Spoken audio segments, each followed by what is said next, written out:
tren avanzaba como un latido monótono, un traqueteo constante que, en voz baja, parecía repetir todas las cosas que Alia no se atrevía a decir. El vagón olía a aceite caliente y a café derramado, a madera vieja y a abrigo húmedo.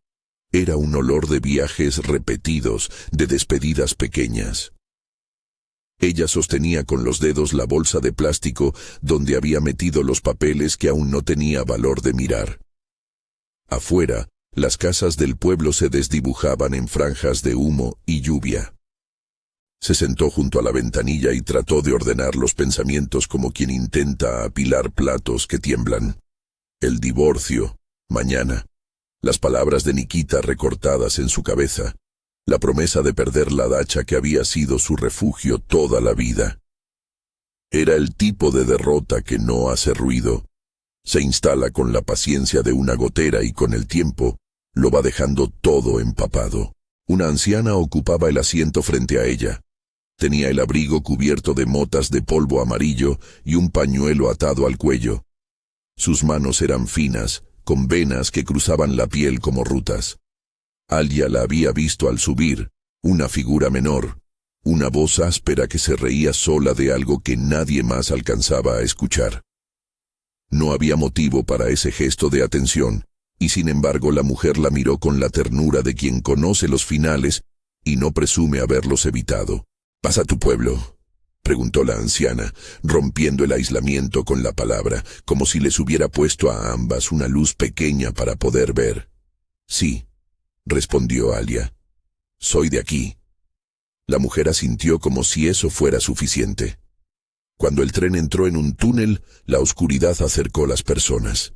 Desde la penumbra, la anciana inclinó la cabeza y con un murmullo tan bajo que casi fue parte del traqueteo dijo: «Mira bajo la alfombra».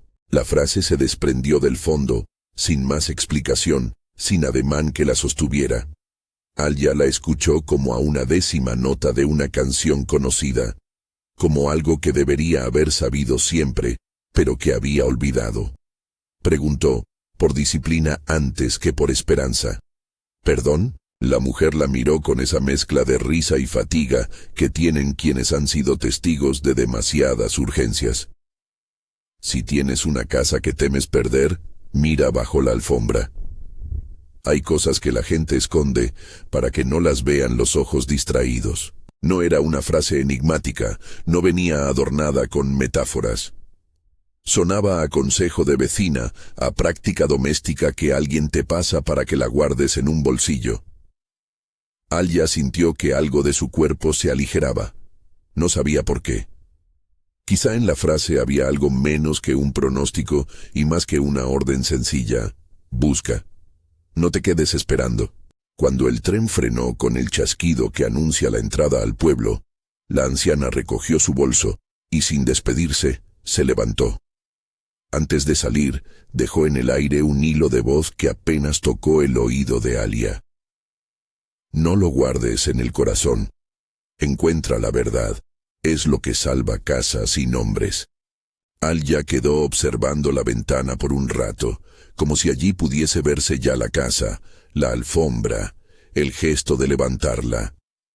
El recuerdo de la voz se instaló con más fuerza que la certidumbre de sus papeles.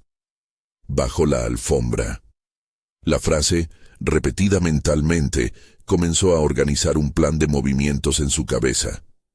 Quédate hasta el final para saber qué había realmente bajo la alfombra. La dacha estaba en las afueras, una casa baja con la pintura descascarillada y un jardincillo que en verano se cubría de tomates. Ahora, a finales de octubre, el jardín parecía una boca con los dientes torcidos. La madera del porche crujía y la puerta olía a humedad. Es la casa de su abuela, de su madre, de ella. Cada mueble contenía un lugar de memoria. Un vaso con marcas de labio, un recorte de periódico doblado en el cajón, un mantel que ya no usaba porque tenía una mancha obstinada. Era la casa que había prometido cuidar y a la que no podía imaginar mudada por manos ajenas. Entró silenciosa. Nikita, su marido, aún no había llegado. Las luces estaban encendidas a medias, la lámpara del salón lanzaba sombras largas que se estiraban como bultos. Dejó la bolsa con los papeles sobre una silla y se acercó al centro de la habitación. El tapete, una pieza gastada de motivos florales, ocupaba casi todo el suelo de madera. Le gustaba ese tapete porque cubría los desencuentros del suelo, las marcas de zapatos y las quemaduras de tabaco. Lo miró con una mezcla de afecto y reverencia, como quien contempla un mapa de pequeñas heridas. Alia no era una mujer de decisiones súbitas. Limpiadora por oficio, había aprendido a mover el mundo con manos pacientes. Un trapeador que recoge polvo, una escoba que al barrer dibuja líneas. Pero la frase de la anciana, mira bajo la alfombra, se le había adherido al pensamiento con la insistencia de la sabia. No se atrevía a darle muchas vueltas. Podía no ser nada, pero quizá era algo. Se arrodilló, notó el crujido de las costuras, el polvo que se levantó y le picó la garganta. La madera debajo era fría. Con cuidado, como quien desentierra algo frágil, levantó un extremo del tapete.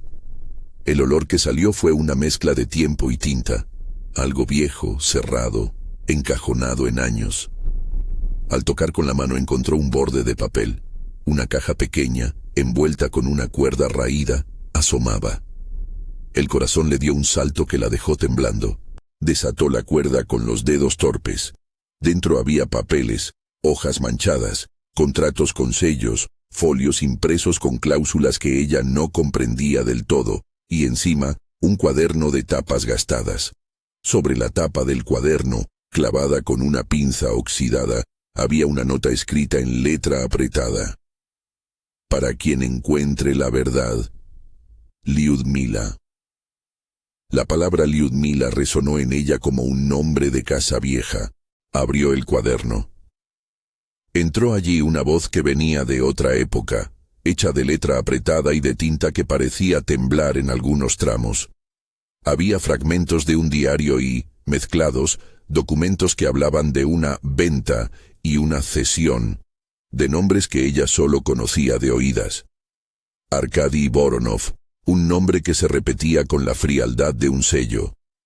Firmas que no concordaban con la letra de la persona que firmaba, como si alguien hubiera falsificado la inclinación de un apellido. Las primeras líneas del diario eran una herida doméstica. Hoy me dijeron que no puedo negarme. Me llevaron al registro con caras que no conocía. Firmé por miedo. No sé si volveré a ver la dacha. La letra se volvía minúscula en el papel.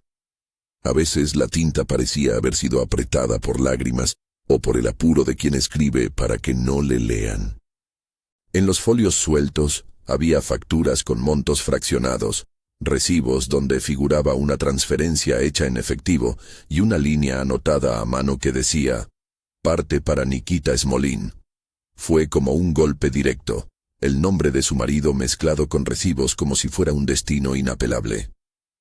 No era una prueba concluyente, pero empezaba a armar una costura que olía a fraude.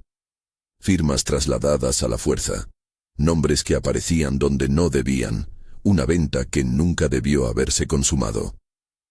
El paquete contenía además una carta doblada. La abrió con cuidado y leyó en voz baja los trazos de otra mano, menos apurada, más cansada. Si alguien se cruza con esto, perdóname por dejarlo así. No supe dónde más ponerlo. Si la casa vuelve a la familia, que sea por quien la quiera cuidar. La letra, en contraste con los documentos oficiales, era humana. Un rastro de dignidad que intentaba volver al mundo. Alia se sentó en el suelo, con las piernas dobladas, los papeles extendidos como si fueran mapas de una geografía rota. Había una sinceridad cruda en esas hojas que la llenó de culpa y de rabia a partes iguales. ¿Cuántas veces habría pasado por allí sin mirar? ¿Cuántas veces se había dicho que no era su asunto? La idea de que alguien hubiera sido obligada a firmar su casa la atravesó como un frío. Entonces pensó en Lyudmila. La veía en la plaza, con el abrigo gris y la mirada que ya no buscaba nada. Nadie, en el pueblo, La había defendido cuando comenzaron a decir que no podía evitar la venta. Nadie había abierto una duda. La caja bajo la alfombra parecía un secreto que se había podado a la espera de manos que supieran lo suficiente para entender. No era la única que había dejado huella en ese papel. Había nombres, fechas y pequeñas notas al margen. Reunión con Arkady, presiones. Nikita acordó participación. La forma en la que la palabra participación aparecía entrecomillada le dio un escalofrío.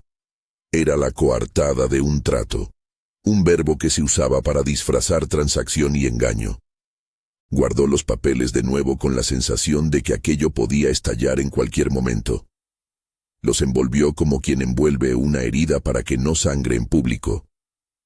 No pensó en llamar a nadie de inmediato. La prudencia le pedía inventariar primero. Si compartía aquello sin comprobarlo, podría perderlo todo antes de tener con qué defenderse. A eso de las 10, cuando el silencio de la casa empezaba a pesar, escuchó el coche de Nikita aproximarse. Él entró con esa seguridad de quien cree que la casa le pertenece por derecho. Llevaba todavía el olor del despacho, el brillo apretado de quien ha ganado algo en una reunión. Miró el salón. Notó el tapete desordenado y al instante hubo una ceja que se alzó, una mesura en la voz que se volvió acto. «¿Qué haces con ese tapete así?», preguntó, cruzando los brazos. «¿Has estado hurgando?». Ella fingió calma.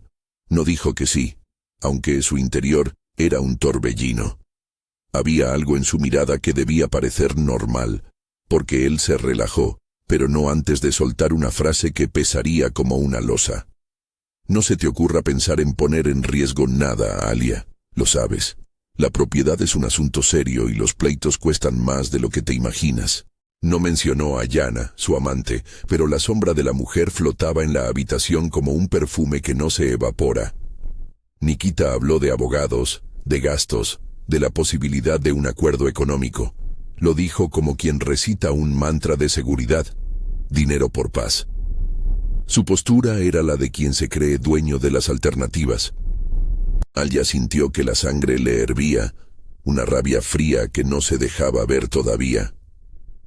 No era el tipo de ira que busca la confrontación inmediata. Era la de quien acumula, estudia y espera el momento de la réplica.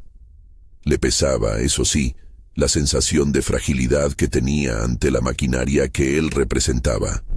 Contactos, palabras refrendadas, la palabra venta puesta con solemnidad en documentos ante notario.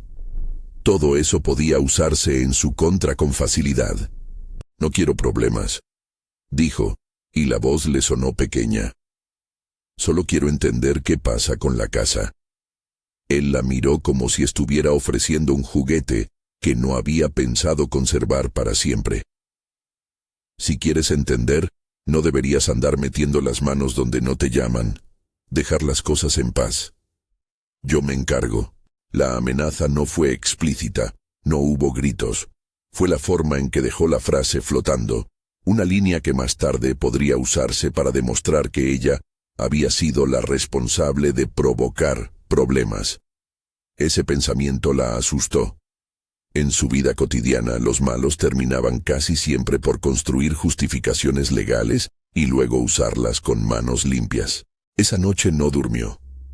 Se sentó en la cocina, encendió una lámpara pequeña y desplegó los papeles sobre la mesa, como si con la luz pudiera leer la letra y hallar puntos que antes se le escapaban. Apagó el resto de las luces para que la casa quedara solo con el halo del papel. Por la ventana, la lluvia insistía en la cristalería, dejando una textura en la escena que la hacía sentir aún más a solas. De los documentos terminó por adivinar una cronología. Primero una presión sutil, después llamadas. Luego, un día en que la coerción se volvió necesaria. Lyudmila había anotado nombres, horas y un miedo que se repetía con una cadencia desesperada. «Si me obligan, que alguien sepa». En un recibo, había una inicial que no encajaba con la firma de Lyudmila. En otro, la mención de «entrega en mano» con un lugar. El despacho de Arkady. Una nota en un margen, escrita con prisa, decía: «No confío en Nikita». Esos trazos eran como pequeñas luces que comenzaban a iluminar un cuarto oscuro. Alia sabía que era poco lo que podía hacer sola. La casa era ahora un campo minado de presunciones y de papeles. Un error podía costarle la residencia. Si Nikita movía los papeles, si borraba una firma, si alguien decía que ella escondió pruebas. La sensación de fragilidad volvía y la apretaba. Por eso decidió ser discreta, al menos hasta tener un plan. Llamó a Valentina por la mañana siguiente. Valentina Sergeyevna era maestra en la escuela local. Mujer robusta, de manos fuertes y mirada resuelta. Conocía a Alia desde hace años. No solo como la mujer que limpiaba por ratos los salones, sino como alguien que había mantenido la compostura cuando la comunidad cerraba filas. Valentina contestó al primer tono, con su voz segura, como si esperara algo importante. ¿Puedo pasar?, preguntó Alia sin entrar en detalles. Ahora mismo estoy llevando a los niños, contestó Valentina. Pero te espero a mediodía. Si es grave, ven ahora. No te quedes sola. El consejo era simple y materno. Alia se sintió aliviada por el apoyo implícito en la voz de la maestra. Cortejó la necesidad de ser fuerte con el alivio de no tener que serlo sola. Esa tarde, Valentina llegó con una bolsa de pan y una expresión de quien ya se prepara para una pelea. No preguntó por el porqué hasta que cerraron la puerta del porche. Entonces la miró con la paciencia de una mujer que sabe cuándo se puede recurrir a la trabazón de la verdad. «Cuéntamelo todo», dijo Valentina. Alia dejó salir la historia en fragmentos. El tren, la anciana, la frase, el tapete, los papeles. Los ojos de Valentina se estrecharon cuando escuchó Nikita. «¿Estás segura de que eso es de Lyudmila?», preguntó. «Lo dice la nota, y hay contratos», dijo Alia. «Pero no sé interpretar todo esto». Valentina tomó una de las hojas y la estudió como quien, en un mapa, busca una ruta alternativa. No era experta en documentos legales, pero había vivido el suficiente tiempo en el pueblo como para reconocer cuando algo olía a truco. Sus dedos recorrieron los sellos, las fechas. «Esto es demasiado». La frase quedó a medias. No por falta de palabras, sino por la incredulidad de que alguien hubiera usado los hilos de la ley para tejer una red contra una anciana. La maestra propuso pasos claros, con esa lógica práctica que siempre usaba en clase. Primero, garantizar que los papeles no desaparecieran. Segundo, hablar con alguien que supiera de documentos. Tercero, encontrar testigos que recordasen la época en que se había concretado la venta.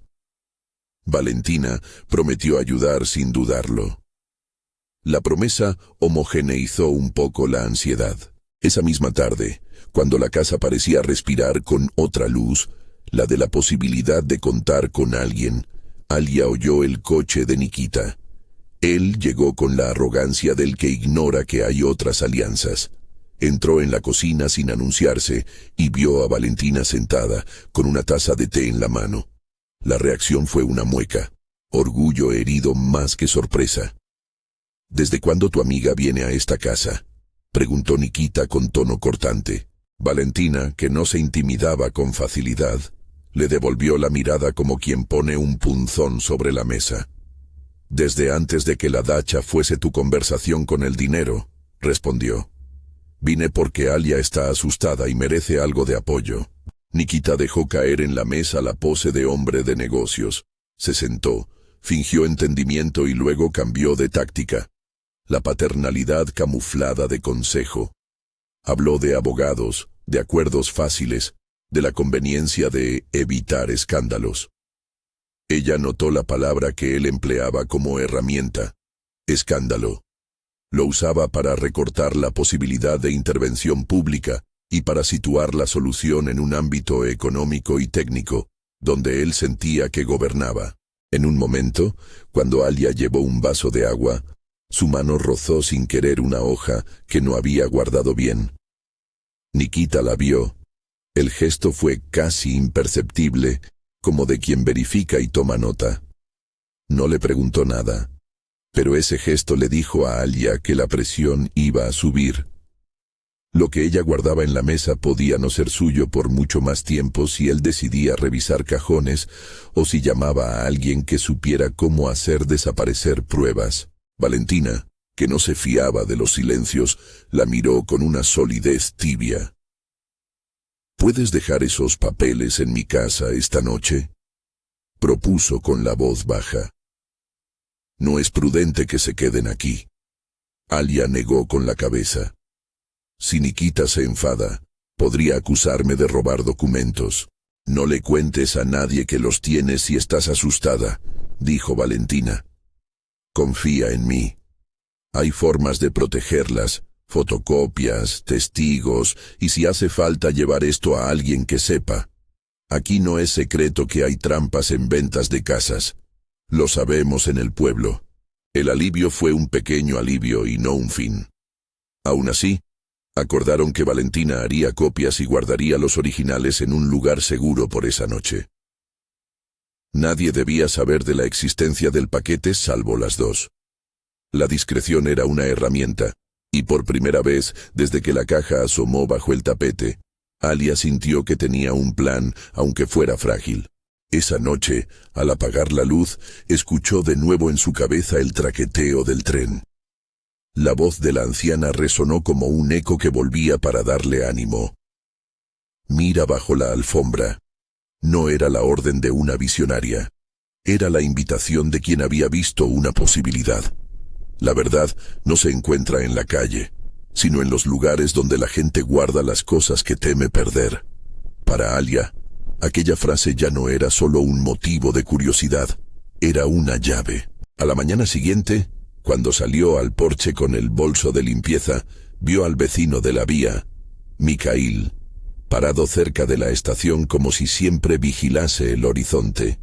Mikhail era un hombre que trabajaba en las vías, manos grandes, una frente siempre manchada de carbón, y una manera de hablar que no dejaba lugar a adornos.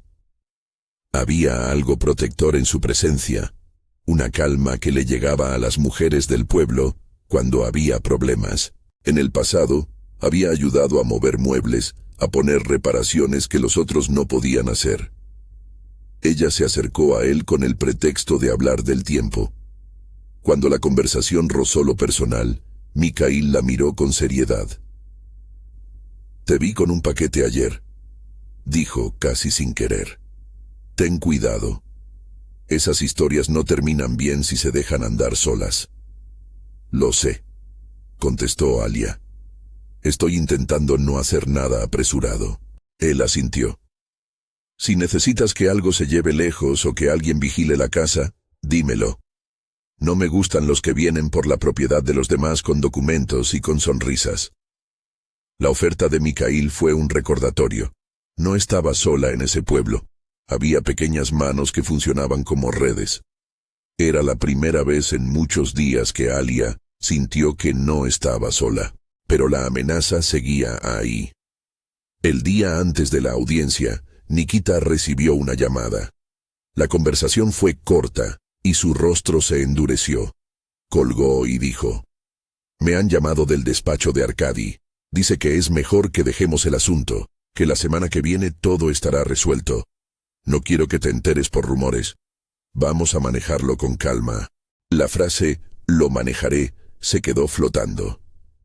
Alia no creyó en las palabras rugosas de concesión. Ella sabía que manejar para ellos significaba usar recursos que ella no tenía. Falsificar testimonios, sobornar, aprovechar la amnesia de los que habían presenciado algo y ahora preferían no recordarlo. La maquinaria de la estafa tenía engranajes y dinero. Lo que ella tenía eran papeles, memoria y la capacidad de pedir ayuda. Antes de la audiencia, aquellos papeles escondidos bajo el tapete pasaron de ser algo íntimo a una acusación que podía defenderla. Ella ensayó una estrategia que no era la de los abogados que Nikita parecía conocer. Su plan consistía en reunir testigos, en buscar a Denis, el hijo de Lyudmila, y en encontrar a alguien que pudiera decir, frente a otros, que la venta no había sido voluntaria. Pero todo eso llevaba tiempo, y el tiempo corría en su contra. Ese mismo día, al caer la tarde, mientras registraba de nuevo el cuaderno buscando cualquier pista que permitiera ubicar a Denis, encontró una anotación pequeña. D. 1506. No vino al tribunal. Se fue a la ciudad. Había una dirección casi borrada, una estación de autobuses y un número de teléfono escrito a lápiz. Fue una sorpresa dulce, una posibilidad tangible. Alya guardó el cuaderno con el cuidado de quien mete a salvo a un niño en la cama. Tenía un plan precario: hablar con Valentina para copiar los documentos, localizar a Denis y, si fuera posible, encontrar a alguien que hiciera un peritaje de las firmas. Cada paso era lento, como el movimiento de una hormiga construyendo un puente. Pero ya no quería dejar que ella misma se fuera erosionando sin ofrecer resistencia. Cuando la noche llegó, el pueblo se quedó en su respiración larga. Alya se sentó en la escalera del porche y vio, en la distancia, las luces del tren que salía. Pensó en la anciana del vagón. ¿Habría tenido un porqué para decirle aquello? Quizá no. Quizá la mujer simplemente reconoció en los ojos de Alya a una persona dispuesta. La idea la consoló. La posibilidad de que alguien, una desconocida, hubiera puesto en sus manos esa clave fue suficiente para que se sintiera menos sola. Alya cerró la casa detrás de ella y, antes de dormirse, hizo una lista en la oscuridad. Valentina, Denis, Mikhail, Volkov, el nombre del abogado que le habían recomendado en voz baja en el mercado. Cada nombre era una puntada de esperanza. Cada paso, una línea hacia algo que todavía no podía imaginar. En la mañana en que debía presentarse en el juzgado, la ciudad parecía una urna. La gente pasaba con la inclinación de quien evita mirar. Ella llevaba debajo del abrigo una carpeta con copias hechas por Valentina. Los originales estaban a buen resguardo, en un lugar que nadie, salvo 2 mujeres, conocía. Tenía memorias y una red. Iba a la audiencia con la sensación de que, por primera vez, no iba a dejar que todo se decidiera por palabras ajenas a la verdad. El sonido de las vías volvió a su cabeza como un latido. El tren que la trajo la había puesto en movimiento. Ahora, su paso tenía una dirección. No sabía si ganaría. No sabía si los papeles que la habían salvado de la resignación serían suficientes. Pero, por primera vez desde que la anciana murmuró su consejo, existía en ella una certeza clara. Había que mirar bajo la alfombra. Y debajo no solo había documentos, había historias, nombres, culpas y, sobre todo, la posibilidad de devolver la dignidad a quien la había perdido. El nombre de Denis apareció en la libreta como una muesca de luz en la niebla. Una dirección casi borrada, una estación de autobuses y un número de teléfono a lápiz. Para Alya aquello fue un hilo. Tirar de él era arriesgado, pero quedarse quieta ya no era una opción. Llamó a Valentina y juntas repasaron lo que podían hacer sin precipitarse. Valentina propuso pedir ayuda a Ana Vasilievna, la trabajadora social, mujer de agendas y caridad, que había ocupado por años la pequeña oficina municipal donde se tramitaban pensiones y ayudas. Si alguien conocía a la gente del pueblo y sus hijos, era ella. Ana no tardó en aparecer en la dacha con la carpeta bajo el brazo y una mirada de profesional que no tolera la injusticia. Habló con calma y con prisa a la vez.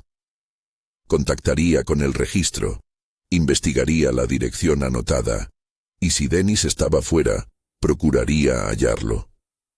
Mientras tanto, Valentina hizo copias adicionales de los documentos y ofreció una casa segura donde guardar los originales.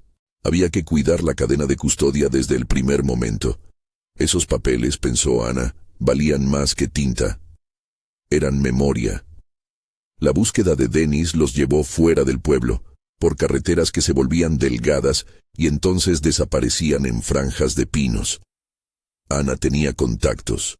Una antigua compañera del hospital le dijo que cierta vez había visto a un joven que coincidía con la descripción trabajando en una carpintería en la ciudad vecina. Cuando llegaron, la carpintería olía a serrín y a barniz, con rayos de luz que entraban a través de cristales embarrados. Denis estaba allí, curvado sobre un banco, manos de artesano y ojos que parecían contener un cansancio antiguo. Al principio no quiso hablar. Su vida en la ciudad era un intento de borrar el pasado. Pero cuando Alia le dio una hoja del cuaderno de Lyudmila y leyó en voz alta una frase pequeña, casi infantil, que hablaba de la casa como algo vivo, algo que necesitaba quien la cuidara, algo cambió en él. Denis escuchó. Cerró los ojos y, como quien retoma una conversación con alguien que ha estado guardada por años en el pecho, empezó a hablar. Contó detalles que no salían en los papeles. La visita de unos hombres trajeados, la manera en que le apartaron la mirada y le dijeron que era mejor que su madre no se complicara. Dijo que había intentado defenderla, que había ido a preguntar al registro, que le pagarían para no insistir, que lo habían persuadido con la promesa de no meterse en líos. Luego, la vergüenza y el miedo lo habían hecho marchar de la ciudad. No quiso ver a su madre obligada a pelear. Ahora, con el cuaderno en la mano de Alia, entendió que su silencio había sido otra forma de violencia. Las palabras le salieron con peso y con urgencia. Estaba dispuesto a declarar, a testificar, a poner nombre a lo que había sido tapado. Su vista, sin embargo, ya no era la de un muchacho. En su voz había arrepentimiento y también una decisión que parecía pesar. Quería enmendar. Propuso que el primer paso fuera escribir una declaración, firmarla ante notario si era preciso, y comprometerse a estar presente en el tribunal. Varió la frase con pausas, reparando cada idea, y cuando terminó, Alia sintió que otra persona, la que había sido su madre, recuperaba un poco de justicia. Denis aceptó regresar al pueblo para preparar su testimonio, pero pidió discreción. Temía represalias, y no era una paranoia desarraigada. En aquel pueblo, los ecos de una batalla eran rápidos. Mientras tanto, los pequeños movimientos que hacían que una prueba se volviera sólida empezaron a encajar. Mikhail, el trabajador de las vías, ofreció revisar el cobertizo donde guardaban viejos utensilios de la dacha. Nadie había entrado allí en años. Cuando lo empujaron, el chasquido de la puerta abrió un olor a metal, aceite y humedad. La imagen del cofre metálico vino como en los cuentos. Una caja oxidada, asegurada con una cadena, olvidada bajo telas viejas y latas vacías. A veces la verdad se guarda en sitios en los que nadie piensa, y la caja apareció como si la hubiera esperado. Abrirla fue un pequeño rito. Las bisagras gemían, el metal dejó nacer un olor que atraviesa las memorias, mojo y tiempo. Y dentro encontraron sobres, bolsas de pequeño tamaño, con recortes de recibos, anotaciones a mano y una tarjeta donde figuraba, de nuevo, la expresión «parte para Nikita Smolin». Había también sobres con billetes contados y bolsas marcadas con iniciales. Todo aquello amplió la dirección de la sospecha. No era una venta aislada. Era una red de pagos, concordancias y testigos comprados. El corazón de la casa, oculto bajo el tapete, había sido la punta de un iceberg. Volkov, el ex-investigador convertido en abogado que Anna contactó a través de una vieja amistad, tomó el caso con la cautela de quien conoce los tambaleos del sistema judicial y la posibilidad de que la evidencia se pierda. Era un hombre de rostro seco y voz grave, con la paciencia de los que han visto muchos expedientes donde la verdad se disuelve. Le pidió a Alia que no moviera un papel más sin avisarle y que le diese a su asistente las copias para organizar un peritaje documental. Contactó además a Eleonora Borisovna, perito valoradora, cuya reputación no admitía improvisaciones. Había trabajado para el tribunal en casos de falsificación y tenía el ojo de quien sabe ver la falta de coincidencia en una firma. La preparación fue lenta y meticulosa.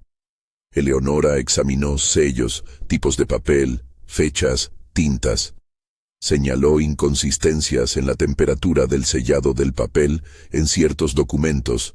Anotó que algunas firmas presentaban trazos anómalos, atravesadas por una presión que no concordaba con la letra de la supuesta firmante. Y, lo más grave, detectó que uno de los folios tenía un sello que por la tinta parecía posterior a la fecha consignada. Volkov preparó el alegato con cuidado. La frase «peritaje documental» sonó en la sala como una certeza técnica que respaldaba una acusación de fraude.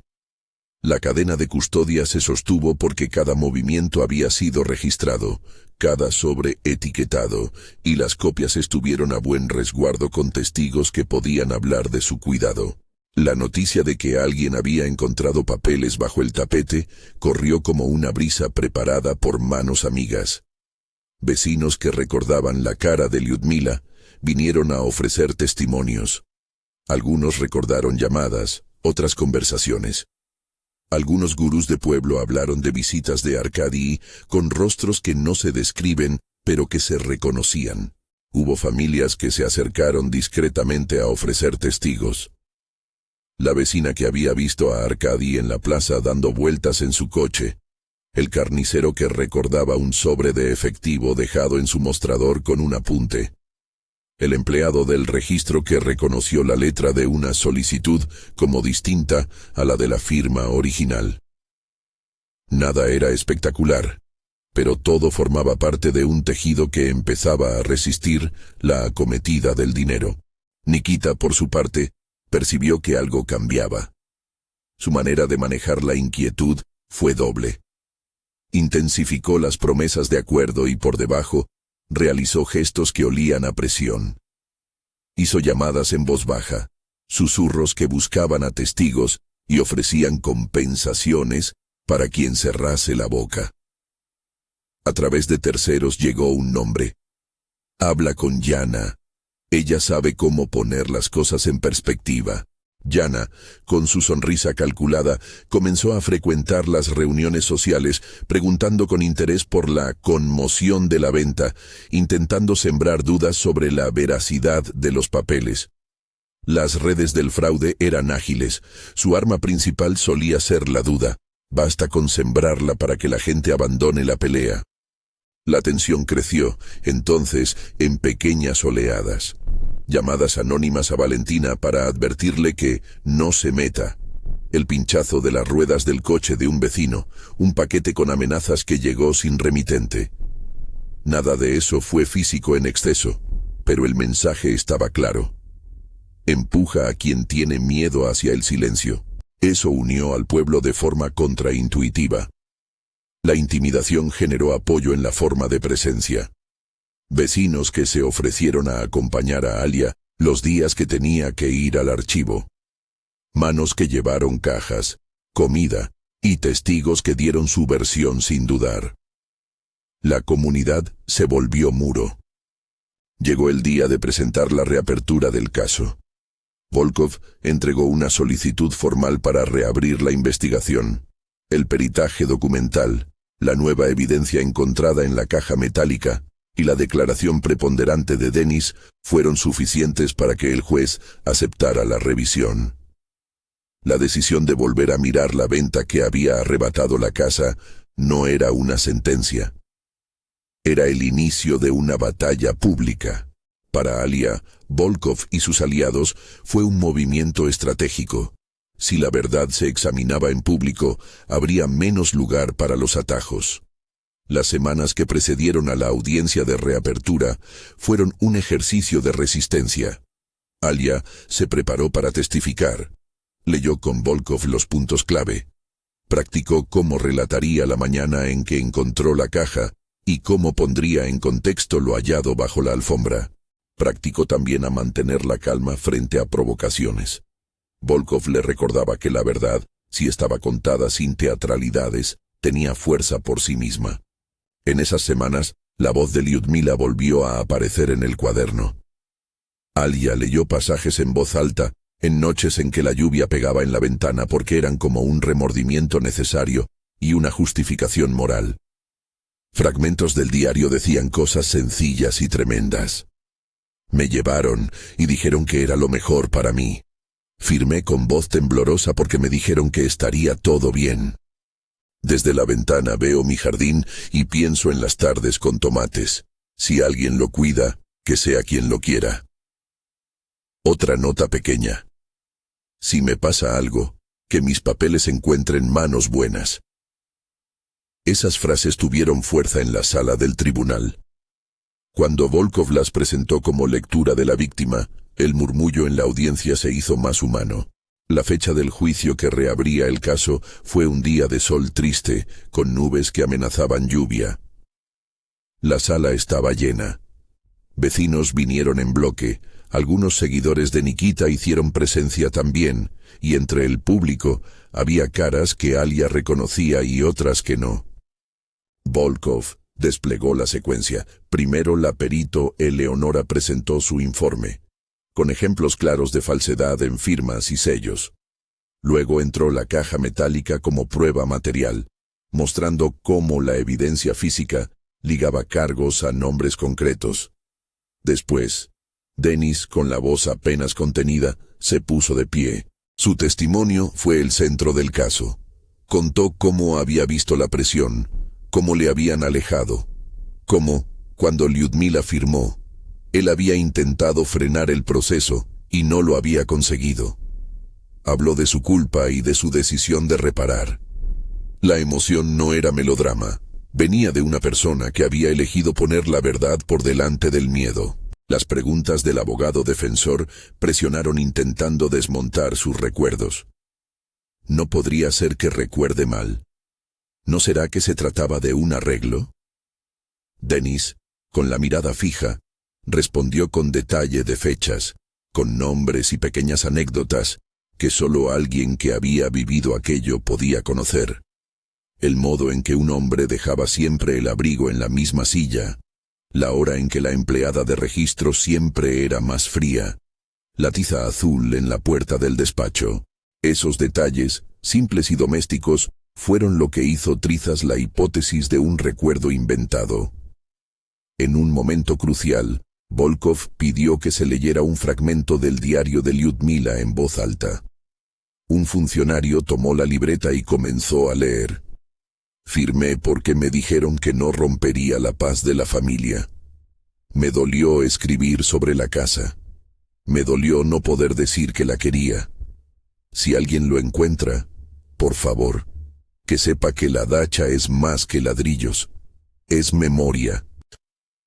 La lectora, con la voz algo quebrada, dejó que la sala se llenara de aquello que no era ley pero sí razón.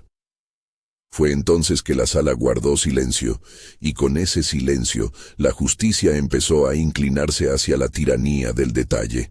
Arkady y Nikita intentaron una última jugada. Presentar testigos que afirmaran que la venta fue voluntaria y que las firmas correspondían. Pero Eleonora respondió con argumentos técnicos y con la cadena de custodia de los documentos. Volkov mostró los pagos encontrados en la caja metálica y la relación directa, parte para Nikita, con recibos y transferencias. El caso se volvió un tejido de hechos y nombres, menos épico que real. La sentencia no nació de un solo momento teatral, fue el resultado de la suma de piezas. El juez, tras valorar el peritaje, el testimonio de Denis y la evidencia material, declaró nula la venta. Las palabras fueron claras. La cesión de la propiedad había sido obtenida mediante coacción y fraude documental. Arkady fue acusado de estafa y falsificación documental. Nikita vio reconocida su participación y fue sancionado, no con la violencia sino con la pérdida de lo que buscaba y con penas económicas que tendrían consecuencias prácticas. El tribunal dictaminó la restitución de la casa al patrimonio de Lyudmila, representada por su heredero legítimo, Denis. La restitución fue un acto administrativo y emotivo. Denis, quien había vivido años en la distancia, se presentó en la sala con una sobriedad que fue casi alegría. Había días en que la ley se quedaba corta, pero aquel fallo, con sus folios y sellos, era un reconocimiento a la verdad, en un gesto que nadie esperaba y que, sin embargo, estaba hecho de coherencia moral. Denis se acercó a Alia fuera del tribunal, la tomó de las manos y dijo: «Mi madre siempre dijo que quien cuida es quien merece la casa. No puedo creer que dejara así su herencia. Quiero que la tengas tú». Su voz era tan firme como la decisión. Hubo lágrimas, no de triunfo egoísta, sino de reparación. El gesto de Denis no era una concesión caprichosa. Lo explicó con sencillez. Él no había podido cuidar la dacha. Se había ido a la ciudad para huir de la vergüenza y la impotencia. No quería que la casa volviera a manos de quienes la habían usurpado o que se usara para reparar ofensas con dinero. Prefería que quien la había amado y que se la había cuidado con pequeños actos fuese su guardiana. «Eres quien la mantuvo viva», le dijo. La donación formalizó lo que armonizaba con el sentido del lugar. La dacha se quedaba donde su historia había latido. La vida posterior al juicio no fue una película de éxito instantáneo. Fue una suma de días. La casa necesitó arreglos, limpieza profunda, una mano en la pintura y otra en las ventanas. El tapete, aquella pieza que había contenido la evidencia, volvió a su lugar, pero ya no con la intención de ocultar, sino como objeto de memoria. Lo colocaron con cuidado, sin pretender esconder nada bajo él. Ahora señalarlo era contar lo que había pasado. Allí habían estado los papeles que obligaron a mirar la historia con otros ojos. La comunidad participó en las tareas de reparación. Se llevaron tablas, sacos, pintura.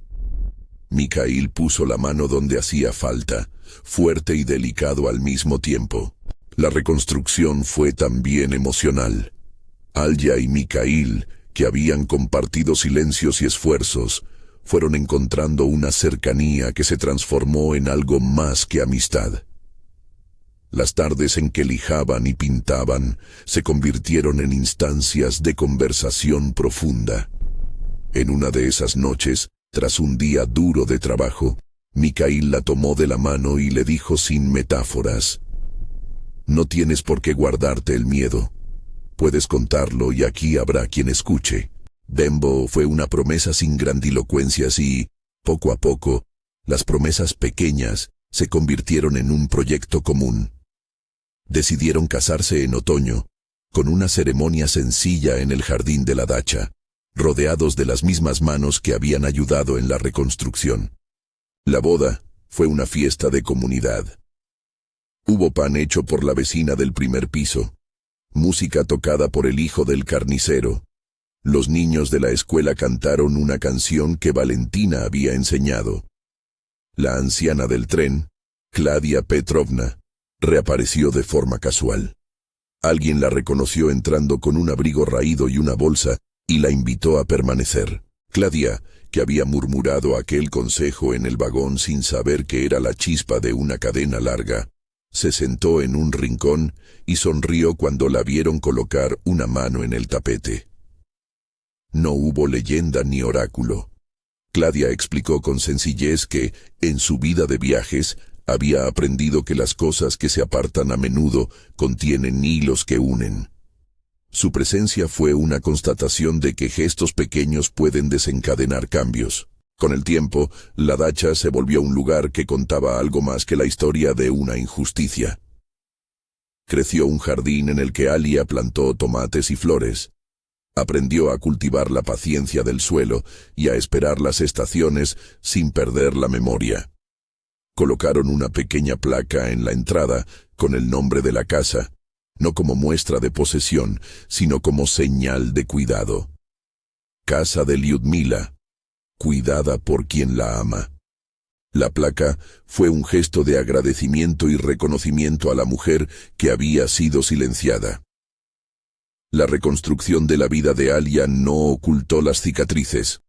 Había días en que el recuerdo la atravesaba, cuando la voz de Nikita todavía resonaba con su manera sutil de dominar.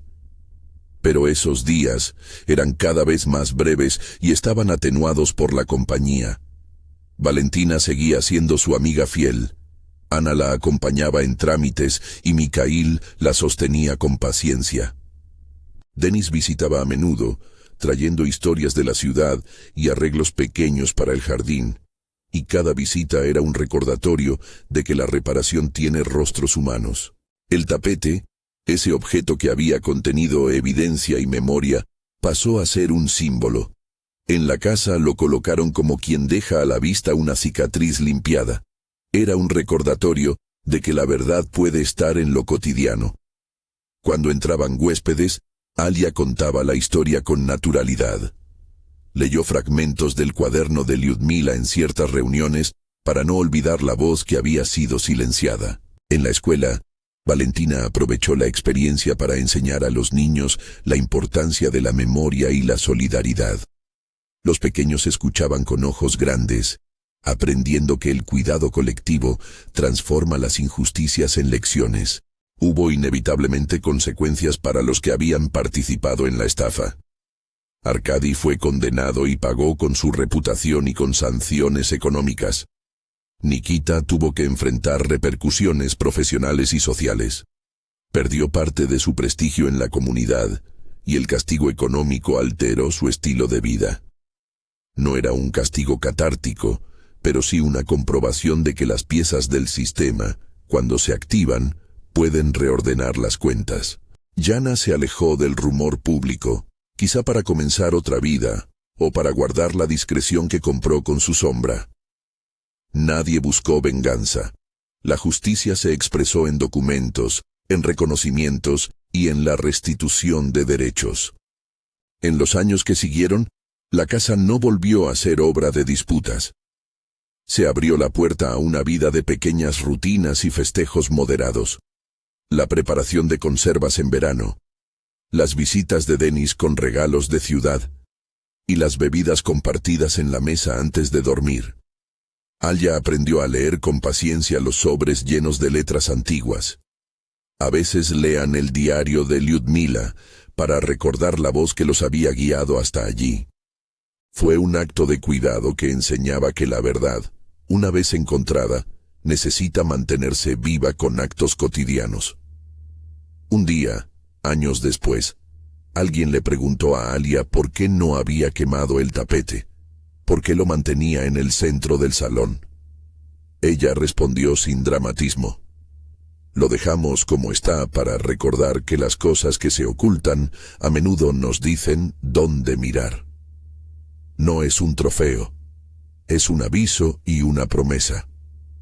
La casa se convirtió para algunos vecinos en un símbolo de que la solidaridad puede vencer a la indolencia. Cada celebración allí era una reafirmación de que la palabra de una anciana en un tren, esas frases pequeñas que parecen no significar mucho, puede ser el detonante para que la comunidad despierte. En la última escena, cuando el jardín ya olía a tomates maduros y la mesa del porche estaba cubierta con manteles, Valentina propuso leer en voz alta el último trozo del cuaderno de Lyudmila, en la que la mujer hablaba del viento y de las ventanas limpias. Si a alguien le toca cuidar, que no olvide que la casa es memoria.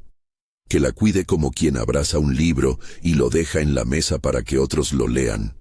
Aquella lectura fue un acto de justicia simbólica. Devolvía la voz a quien ya no podía hablar. Alia, mirando la casa que había salvado por decisión y por apoyo, pensó en la anciana del tren, en la palabra que le había dicho: mira bajo la alfombra. Entendió que no había sido una orden mística, sino un consejo práctico, la invitación a no renunciar a la búsqueda. Había debajo del tapete papeles y huellas. Lo que encontró fue una cadena de pequeñas verdades que, reunidas, hicieron posible la restitución. Al final, la historia no fue solo de documentos y juicios.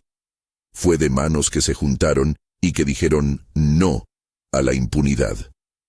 Si algo quedó claro, dijo Alia en voz baja mientras colocaba una taza de té en la mesa del porche, fue que la justicia es lenta y a veces torpe, pero puede ser posible cuando hay datos, gente dispuesta a testificar y el coraje de quien encuentra un hilo y no lo suelta. El tapete, tendido ahora con cuidado, no ocultaba nada.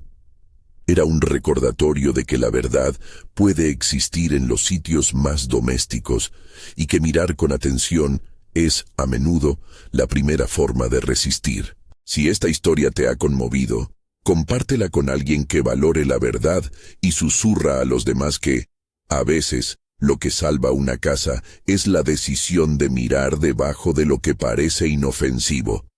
Si quieres escuchar más relatos como este, suscríbete.